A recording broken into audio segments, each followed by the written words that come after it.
pagbabati sa ating magaganda at matatalinong hurado at manonood. Ako po yung lakandiwa, Kulibyan ng pangalan. Pugi man kung yung titingnan, lalo na kung sa malapitan. At tama, ako po'y narito para pag-usapan na nakakalitong issue sa ating wikang Filipino. Kaya't mga kapwa ko Pilipino, ako'y pakinggan ninyo. Kasama ng mga matatalinong mag-aaral ng Don Felix Serra National High School. Bawat isa ay may puro-puro at kayo na bahala kung kaninong talakan ang mas gusto ninyo. Pero, teka, nasaan nga ba mga mambabalagtas? Mga hurado, mga manonood, baka nakita ninyo. Ako'y isang Pinoy sa puso't diwa, Pinoy na isinilang sa ating bansa. Ako'y hindi sanay sa wikang mga banyaga.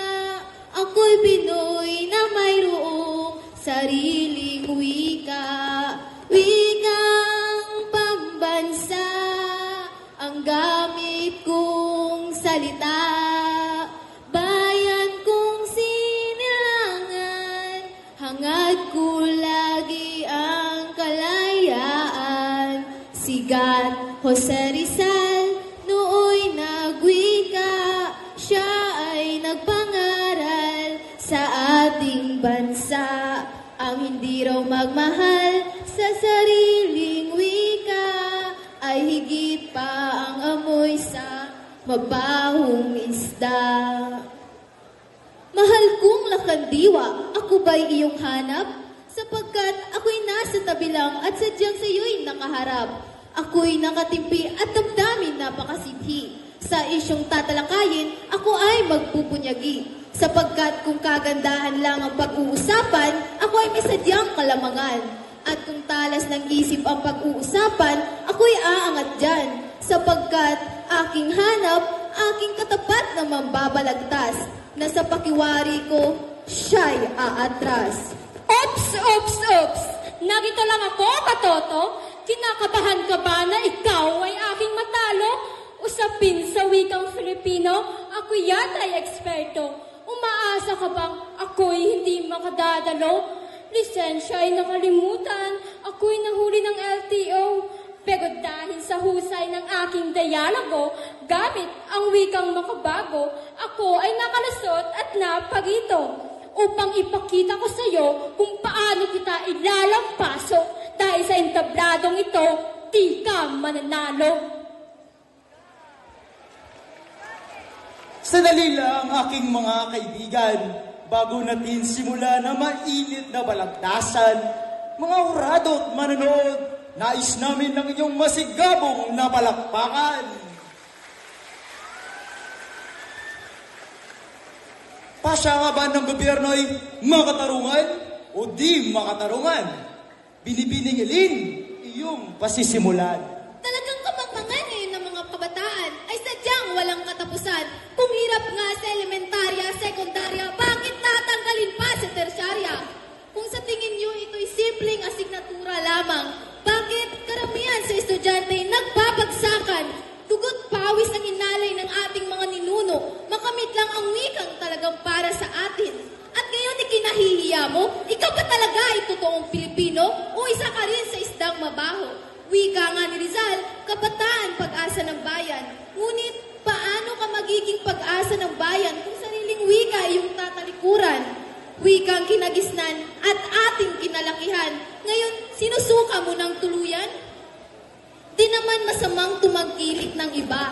Ang nakakasama lang, mas pinili mong aralin ang lingwahe nila. Ang bansang nagluwal sa'yo, ngayon niluluwa mo na.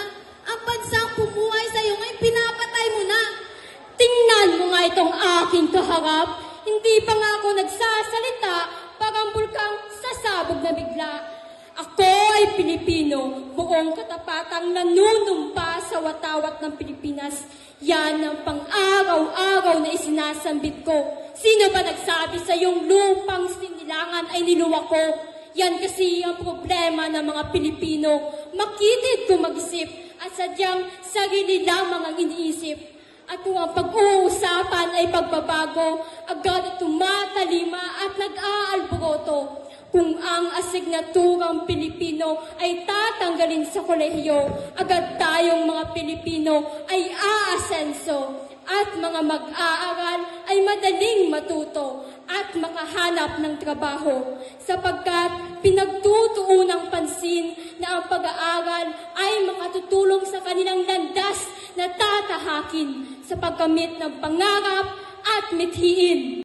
Ikaw na nga ang nagwari na pagbabago ang nais nating mga Pilipino, ngunit ikaw ay aking tatanungin.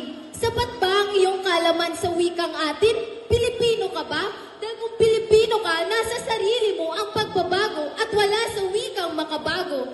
Dahil kung ating pagmumuni-munihan, mga kabataan ngayon wala nang respeto sa kanilang mga magulang. Kung makipag-usap, akala mo'y ukay-ukay na kararating lang. Mabawang magsalita dahil sa impluensyang sinasabi mong pasyang makatarungan. Siguro nga'y panahon na para tanungin ang ating mambabatas. Pilipino ka ba? Oo! Ako ay Pilipino. Sila ay Pilipino. Tayo ay Pilipino. Ako na ang sasagot dahil sa kawaawang kaalaman mo. Kung mag-isip, ito'y walang punto. Dahil ang tunay na pagbabago ay sa wikang makabago at sa makatagungang pasya ng gobyerno. Kung ang mga kabataan ngayon ay nagbabago, particular na sa pananamit at pananalita, ito'y parte lamang ng tinatawag nating pag-asenso. Wika mo ay ating kinagisnan at kinalakhan. Bakit ka natakot na ito'y hindi pag-aralan? Kung sa kolehiyo lamang ito tatanggalin at hindi tatalakayin at sadyang hindi tatalikuran, ngunit tatanggalin lamang para sa madaling pag-unlad nitong ating bayan. Tatanggalin wikang atin? Oo, kung para sa pagbabago. Naiibang ka na ba? Kung asignaturang Pilipino ay tatanggalin sa kolehiyo, para nyo na rin kami tinanggalan ng Hindi pagkatao. yan pagtatanggal ng pagkatao, ngunit isa lamang yung hakbang para sa ating pag-asenso. Sadyang makitid ka lang kung mag-isip. Ikaw ang makitid mag-isip! Hindi ako! Baka ikaw! Ikaw! Oh, mga mahal kong mambabalagtas, ako'y inyong pakinggan. Init ng inyong pangangatwirang, sadyang may mga kalamangan. Kung init ng ulo pa iiralin, balagtasang ito'y walang tutumuhin. Kaya't hiling ko sa mga hurado at manonood, kami muna ibigyan ng isang palakpakan.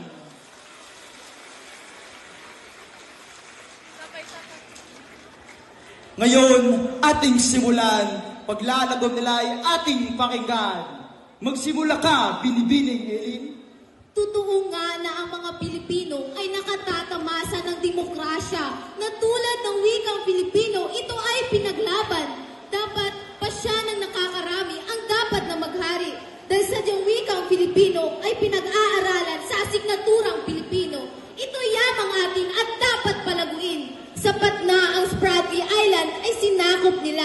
Pero kapwa ko Pilipino, ating wika ay di dapat tanggalin. Pagkos, ito'y ating mahalin at pagyabungin. Kung pagbabago'y hangad, pasya ng mga mambabatas ay nakataas at objektibo nito ay tanging pag-unlad. Palaging pakatandaan na nasa huli ang pagsisisi at kung hindi natin sisimulan ngayon, kailan? At kung hindi ang gobyerno, sino? Sadyang ang ating talakad na nabakandang pakinggan. At sa puntong ito, alam ko kayo ay may napupusuan. Pasya nga ba ng gobyerno ay makatarungan o di makatarungan? Dalawang punto ang pinag-uusapan. Kundi masasamain kung mababago ang ating pag-uusapan. Dapat nating isipin ang patutunguhan ng mga kabataang atin. Kung ang pagtanggal ng asignaturang Pilipino sa kolehiyo ay sadyang may tuwid na hangarin. Bakit hindi ito mahalin? Bagkus kapakanan namang nakabataan ng ating mithiin. Kabatay mabibihasa at magiging dalubhasa kung ang patutunguhan nila sa kolehiyo ay ang mga asignaturang mapapakinabangan tungo sa paglago na kanilang sariling talento. Tama! Ngunit sa kabilang gako na wikang Filipino na ating kinagisnan ay huwag sanang kalimutan. Huwag nating ikuplik kung gaano kasalimot na dinanas ng ating mga bayani. mabigyan lamang ng sariling pagkakalanlan ang sarili nating bayan. Dahil wikang Filipino ay para sa Pilipino. Ang wikang atin ay dapat mahalin, tangkilin at pagyamanin. Tama! Sa pagkakataong ito, mga hurado at manonood, maaari ba kaming muling bigyan ng isang masigabong na palakpakan?